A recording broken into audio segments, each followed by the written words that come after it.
کیا کہ لم اکل اسجد لبشر خلقتہ من صلصال من حمأ مسنون، اور شیطان یہ کہتا ہے کہ میں ایسے انسان کو جو کہ صلصال من حمأ مسنون سے بنا ہے، میں اسے سجدہ کیسے کروں۔ ایک اور بات جو بڑی اہم ہے وہ یہ ہے کہ شیطان نے کہا کہ پروردگار تو نے گمراہ کیا ہے۔ اپنی غلطیوں کو دوسروں کے سر منڈنا دراصل شیطانی عمل ہے، یعنی یہ دنیا ان کا مقصد بن جائے گی، حصول مقصد کا ذریعہ نہیں بنے گی کہ الا عبادک منہم المخلصین، تیرے جو مخلص بندے ہیں وہ میری گرفت میں نہیں آئیں گے۔ فرشتوں کو جھک جھک کے سلام کیا، اب جھک جھک کے سلام کرنے کا کیا فائدہ جب اللہ کی اطاعت نہیں کی، انسانیت پہ ظلم کیا، انسانیت کا حق کھایا، لوگوں پہ مظالم کی راہ ہموار کی اور مذاق سمجھا، ہر بات کو، ہر ویلیو کو، ہر قدر کو، ہر روایت کو مذاق سمجھا۔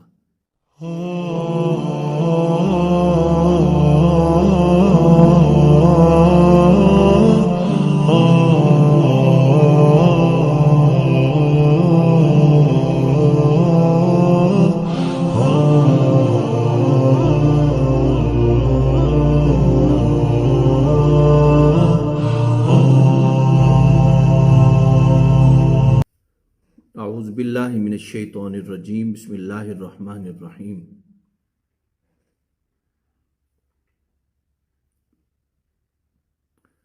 ان اللہ وملائکتہ یصلون علی النبی یا ایھا الذین آمنوا صلوا علیہ وسلموا تسلیما۔ اللہم صل وسلم علی سیدنا و مولانا محمد وعلی آل سیدنا و مولانا محمد وبارک وسلم صلوا علیہ۔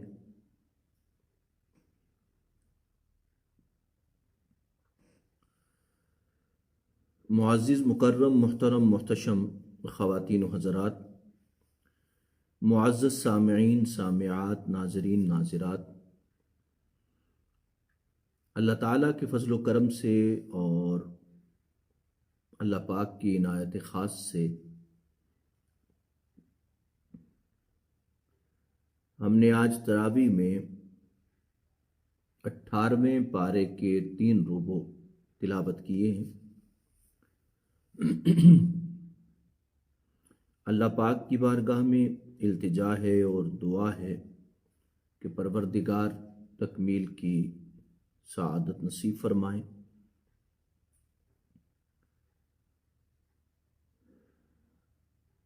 خلاصہ قرآن مجید کے حوالے سے ہم کوشش کرتے ہیں کہ آپ کے سامنے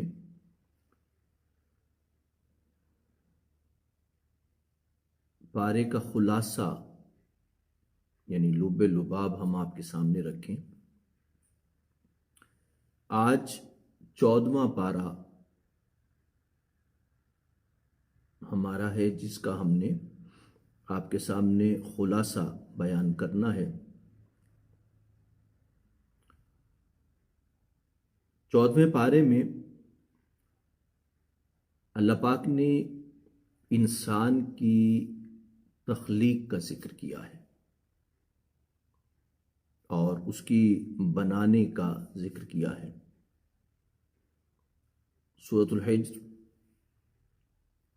یہ واحد سورہ پاک ہے کہ جس میں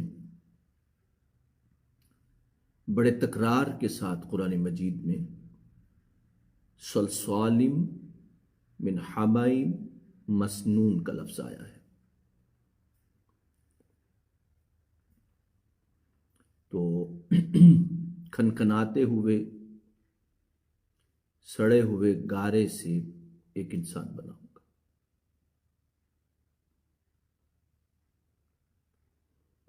تو یہ بار بار اس سورہ پاک میں یعنی صلصال من حمأ مسنون، جب اللہ نے فرمایا کہ انی خالق بشرا من صلصال من حمأ مسنون کا لفظ فرمایا، تو پھر جب آپ نے سجدے کا کہا تو تمام نے سجدہ کیا، لیکن شیطان نے سجدہ نہیں کیا۔ تو اللہ پاک نے شیطان سے جو سوال کیا وہ بڑا حیران کن ہے۔ کیا کہ لم اکل اسجد لبشر خلقتہ من صلصال من حمأ مسنون، یعنی پھر وہی لفظ صلصال من حمأ مسنون، کہ جس بشر کو، جس انسان کو اللہ پاک فرماتے ہیں کہ یعنی یہ اللہ پاک جو بات ہے یہ شیطان کا جو ہے ریپیٹ کرتے ہیں، اور شیطان یہ کہتا ہے کہ میں ایسے انسان کو جو کہ صلصال من حمأ مسنون سے بنا ہے، میں اسے سجدہ کیسے کروں؟ یعنی اللہ نے ایک انسان کی تخلیق کی حقیقت کو بیان کیا، اور شیطان نے اسی حقیقت کو تحقیر کا ذریعہ بنا دیا۔ آپ غور کیجئے کہ اللہ نے ایک انسان کو سیاہ رنگ کا بنایا ہے، یہ اللہ کی تخلیق ہے۔ ایک انسان کو گورے رنگ کا بنایا ہے، یہ خدا کی تخلیق ہے۔ ایک انسان کو تخلیق کیا تو اس کا قد چھوٹا ہے، ایک انسان کو تخلیق کیا تو اس کا قد لمبا ہے، ایک انسان کو تخلیق کیا تو اس کی ناک چپٹی ہے، ایک انسان کو تخلیق کیا تو اس کی ناک ستواں ہے۔ اب یہ جو تخلیق ہے اس کو دراصل توہین اور حقارت اور کسی انسان کی تحقیر کا سبب بنانا، یہ دراصل شیطانی عمل ہے۔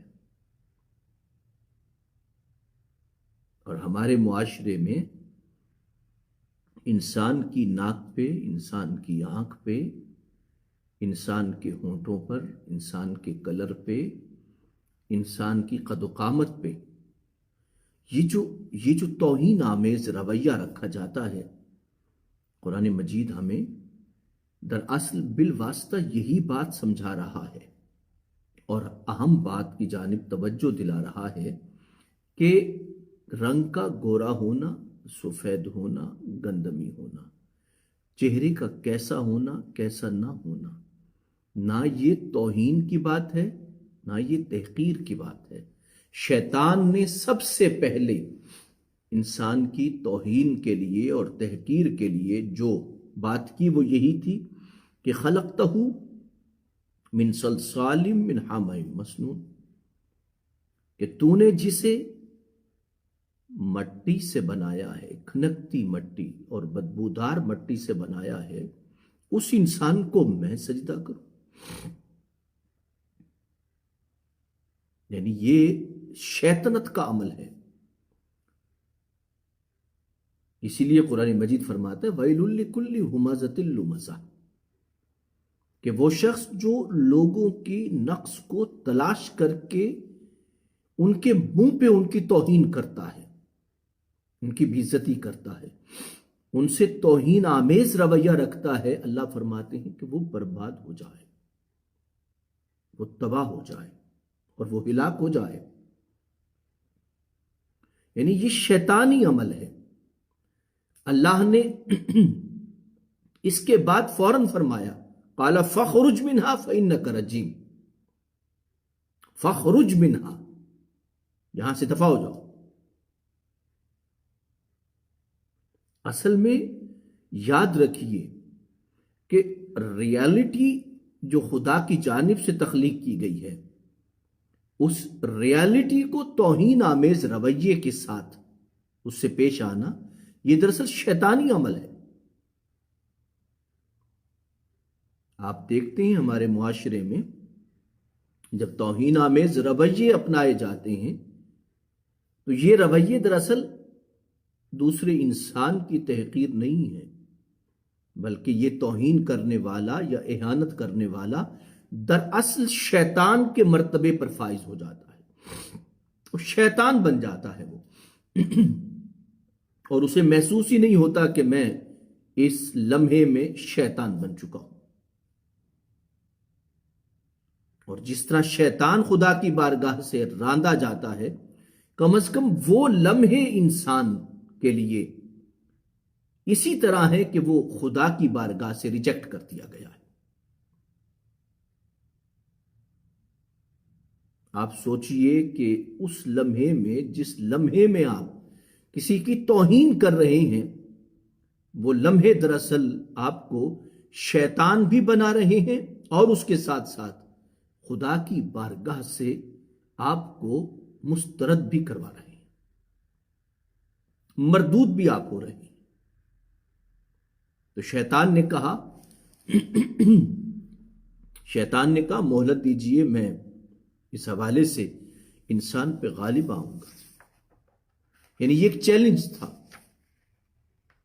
چیلنج تھا کہ میں غالب آ کے دکھاؤں گا۔ تو قرآن مجید نے بالکل صاف ستھرے انداز میں سادہ سی بات کی۔ جب اس نے کہا کہ میں پروردگار، کہ دیکھیے ایک اور بات جو بڑی اہم ہے وہ یہ ہے کہ شیطان نے کہا کہ پروردگار تو نے گمراہ کیا ہے۔ اپنی غلطیوں کو دوسروں کے سر منڈنا دراصل شیطانی عمل ہے۔ یہ بھی شیطانی عمل ہے کہ ایک انسان غلطی خود کرے اور اس کا الزام دوسرے کے سر پہ ڈال دے۔ شیطان نے کہا کہ پروردگار تو نے گمراہ کیا ہے مجھے۔ اللہ اکبر!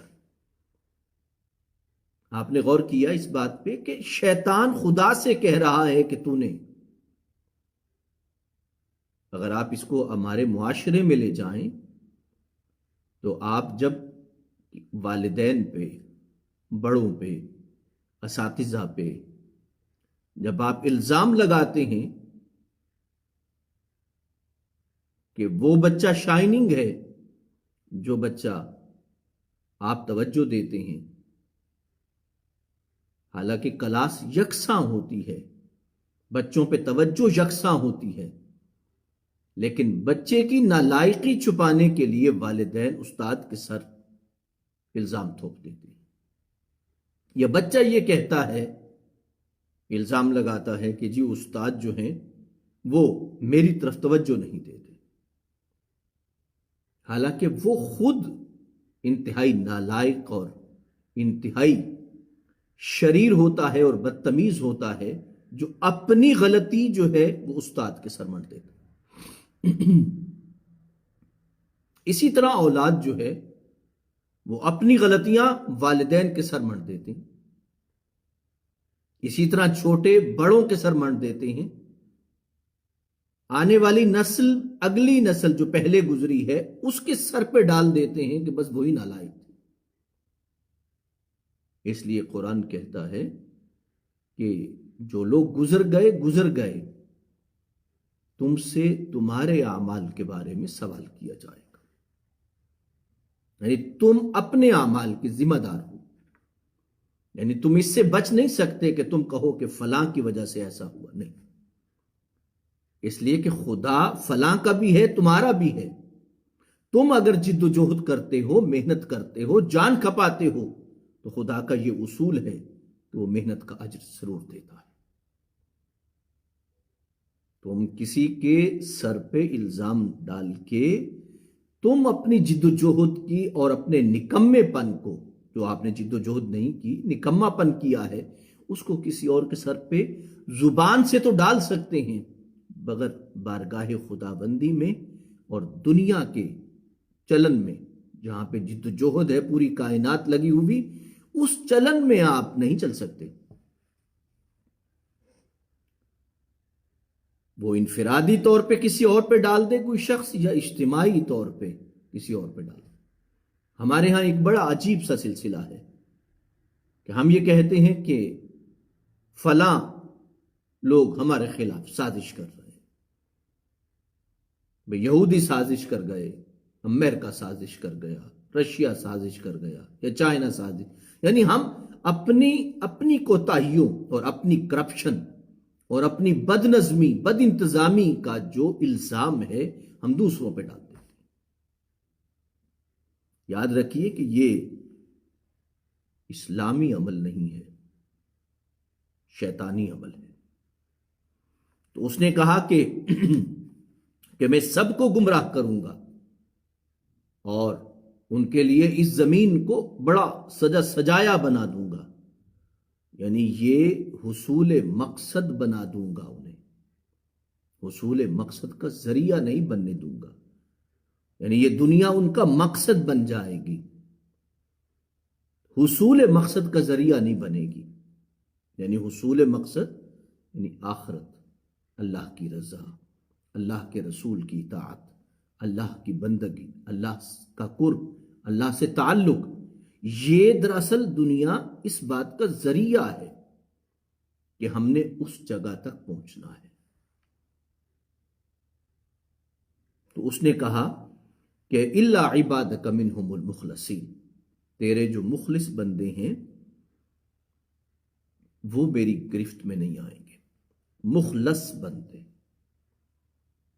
اب یقینی بات ہے کہ مخلص بندے یعنی جو دل کی پاکیزگی کے اعتبار سے تیرے برگزیدہ بندے ہوں گے، ذہن کی تطہیر کے اعتبار سے جو تیرے برگزیدہ بندے ہوں گے.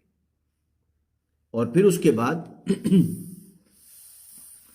اللہ نے فرمایا کہ ان عبادی لیس لک علیہم سلطان، کہ بے شک میرے جو بندے ہیں ان پہ تیرا بس نہیں چلے گا.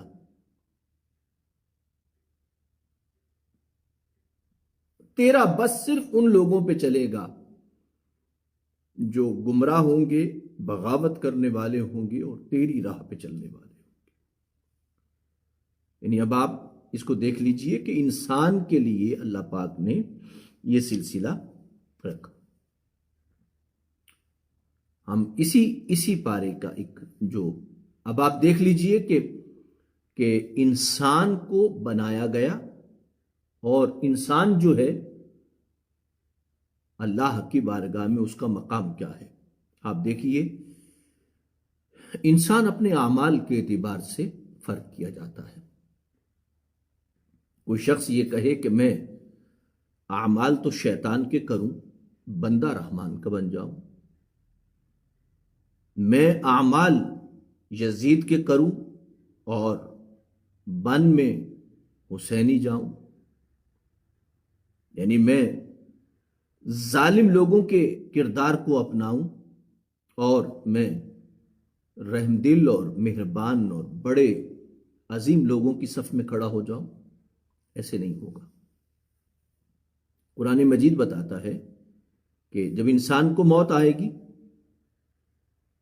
تو قرآن مجید خاص طور پہ جو ایک لفظ بولتا ہے، دیکھیے میں اپنے سننے والوں سے ایک ریکویسٹ کروں گا کہ وہ قرآن مجید کو اس اینگل سے ذرا دیکھیں کہ قرآن مجید ظلم کے حوالے سے جو بات کرتا ہے وہ بڑی اہم ہے.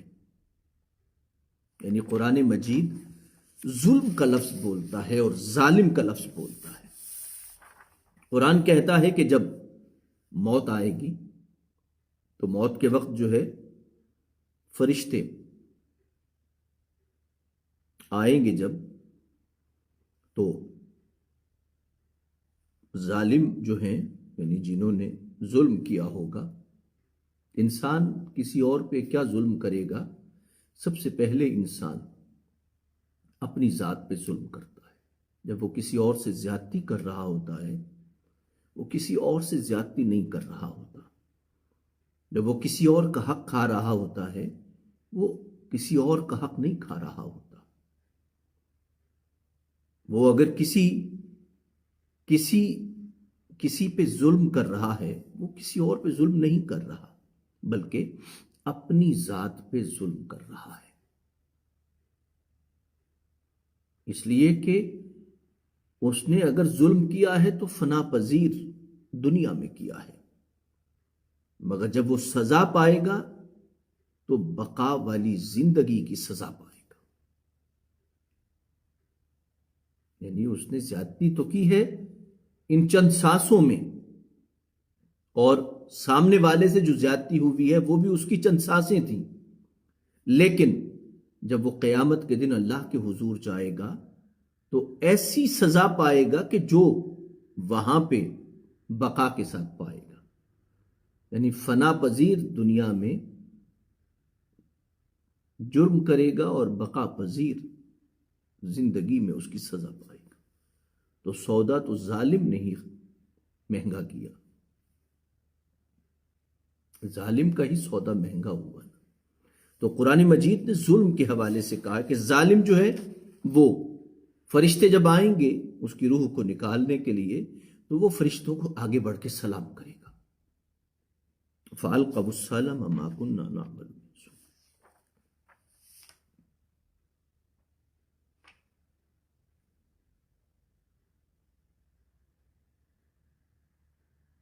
ٹھیک ہے نا جی، وہ سلام کرے گا، آگے بڑھے گا۔ تو قرآن کہتا ہے کہ ما کننا نعمل من سوء، اور وہ یہ ایک دعویٰ کریں گے کہ ہم تو بہت نیکوکار تھے، بہت اچھے انسان تھے۔ وہ سلام کریں گے اور سلام ان کا قبول نہیں کیا جائے گا۔ کہاں ان کے گردن میں سریا ہوتا ہے، کہاں وہ انسانیت کو پامال کرتے ہیں، کہاں وہ انسانیت کے سامنے حیوانیت کا مظاہرہ کرتے ہیں، کہاں یہ حال ہوگا کہ وہ مٹے جا رہے ہوں گے فرشتوں کے قدموں پر فرشتے کہیں گے کہ نہیں، فَادْخُلُوا أَبْوَابَ جَهَنَّمَ خَالِدِينَ فِيهَا فَلَبِئْسَ مَثْوَى الْمُتَكَبِّرِينَ۔ یعنی ان سے کہا جائے گا کہ جہنم میں داخل ہو جاؤ، یعنی اب تمہاری عاجزی، تمہاری انکساری، بچھے بچھے جانا، اطاعت و فرما برداری کسی کام کی نہیں۔ اس لیے کہ ایگزام کے عین جب پیپر کھل کے سامنے آ جائے تو انسان ایگزامینیشن ہال میں بڑا فرما بردار بن جائے اور جتنے ایگزامینر ہوں سب کو جھک جھک کے سلام کرے، تو اس سے وہ ایگزام تو پاس نہیں ہو سکتا۔ ہاں البتہ جب کلاس میں تھا تو استاد کو جھک کے سلام کرتا، وہاں پہ سبق کو توجہ سے سنتا، وہاں بیٹھ کے پڑھتا، اور وہاں کلاس کی ادب و احترام کا خیال رکھتا، رولز ریگولیشنز کا خیال رکھتا، تو ایگزامینیشن ہال میں کسی بھی ایگزامینر کو جھک جھک کے سلام کرنے کی ضرورت نہیں تھی۔ یعنی آپ ایگزامینیشن ہال میں بیٹھ کے جب پیپر سامنے آ گیا ہے تو آپ اٹھیں اور اپنی بوتل سے چائے نکال کے ایگزامینر کو پیش کرنا شروع کر دیں اور کہیں کہ آپ پئیں، آپ پئیں، آپ پئیں، تو اس ادب و احترام کا کوئی نتیجہ نہیں ہوگا۔ ایگزامینر آپ سے کہیں گے کہ تشریف رکھیں اپنی چیئر پہ اور پیپر کریں بیٹھ کے۔ اس وقت ہاں استاد کو چائے پوچھ سکتے تھے، استاد کا احترام کر سکتے تھے، کلاس کے رولز کا خیال رکھ سکتے تھے، سبق کی تیاری کر سکتے تھے۔ اب ایگزامینیشن ہال میں آ کے ایگزامینر کو، ہیڈ ایگزامینر کو چائے پلانا، پانی پیش کرنا، تو سب ان سے یہ کہیں گے بے وقوف آدمی، آپ ہمیں جھک جھک کے سلام نہ کریں، بلکہ آپ کو چاہیے تھا کہ آپ کلاس میں یہ کام کرتے اور یہاں پہ آ کے پیپر کرتے۔ تو کوئی بھی ایگزامینر اسے پیپر میں پاس نہیں کروا سکتا۔ تو یہی حال ہوا کہ فرشتوں کو جھک جھک کے سلام کیا۔ اب جھک جھک کے سلام کرنے کا کیا فائدہ جب اللہ کی اطاعت نہیں کی، انسانیت پہ ظلم کیا، انسانیت کا حق کھایا، لوگوں پہ مظالم کی راہ ہموار کی اور مذاق سمجھا، ہر بات کو، ہر ویلیو کو، ہر قدر کو، ہر روایت کو مذاق سمجھا، اور اب اگر آپ جھک جھک کے سلام کر رہے ہیں، اس کا کیا فائدہ ہے؟ لیکن دوسری جانب آئیے کہ جن لوگوں نے تقوی اختیار کیا، اللہ اکبر، جب تقوی اختیار کیا تو قرآن کہتا ہے کہ ان کے لیے بہترین گھر ہے، وہ جنت میں داخل ہوں گے۔ یعنی پہلے ان کے بارے میں ان کا تعارف کروایا، ان کا تعارف صرف ظالم کہہ کے کیا،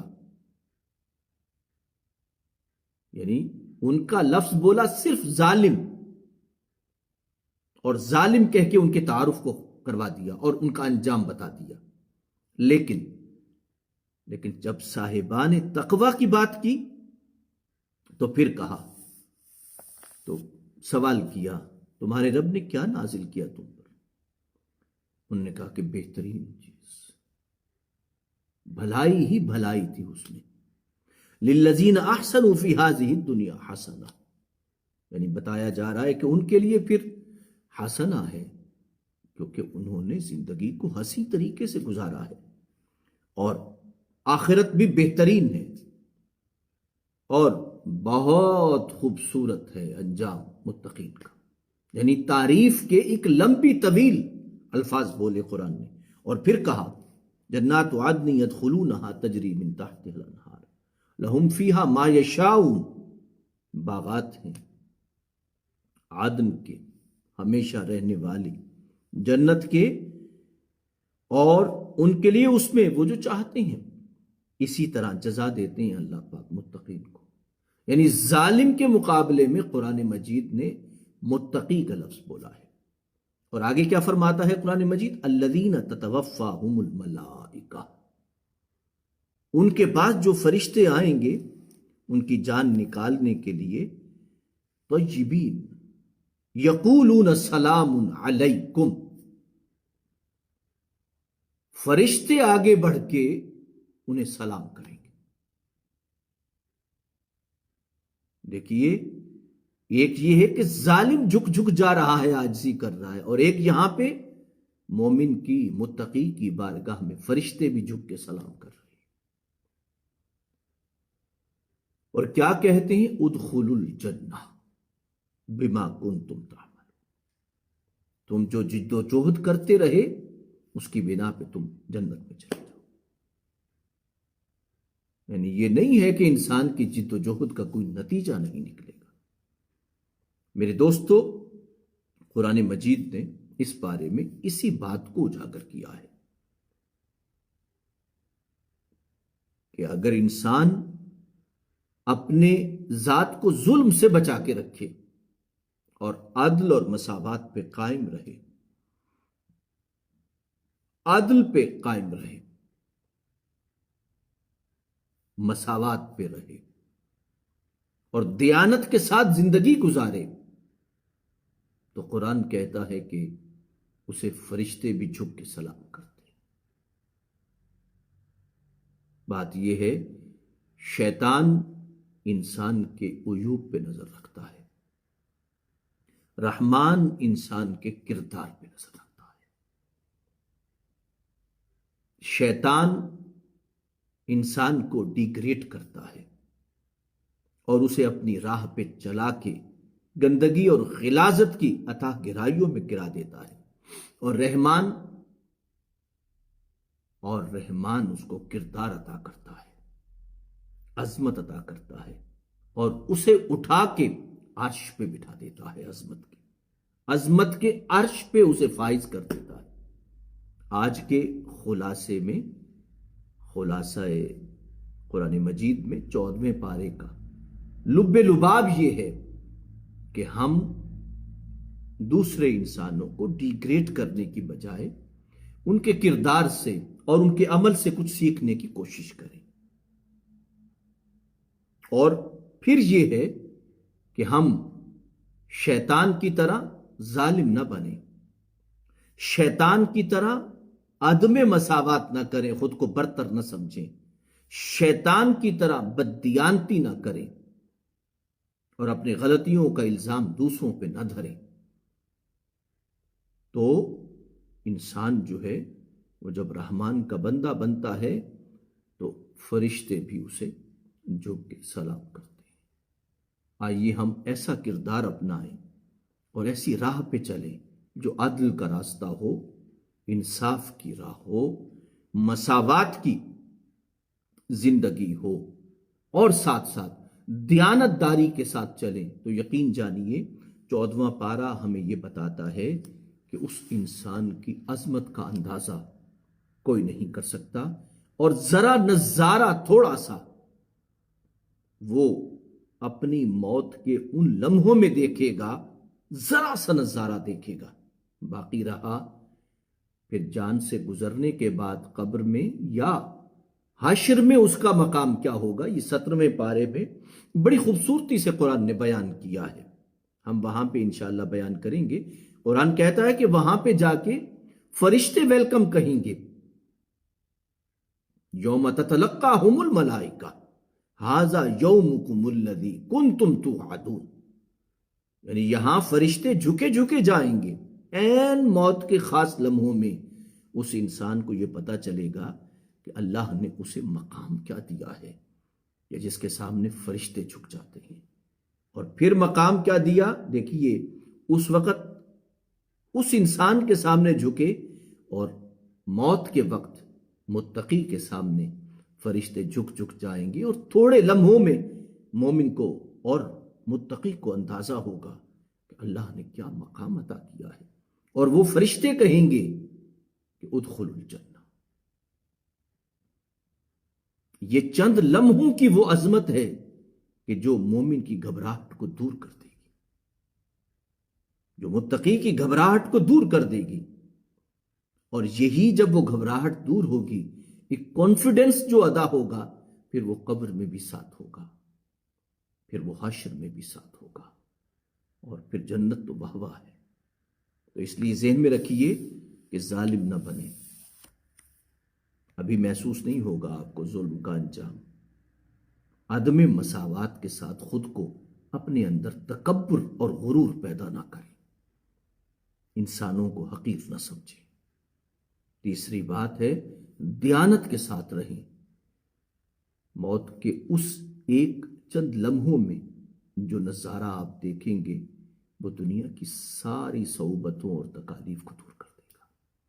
اللہ پاک ہمیں عمل کی توفیق عطا فرمائے، اور رمضان المبارک کے ان خاص لمحوں میں اللہ پاک ہماری التجاؤں کو قبول فرمائے، اور سب کو صحت اور سلامتی اور برکت اور تقوی اور ایمان کی زندگی عطا فرمائے۔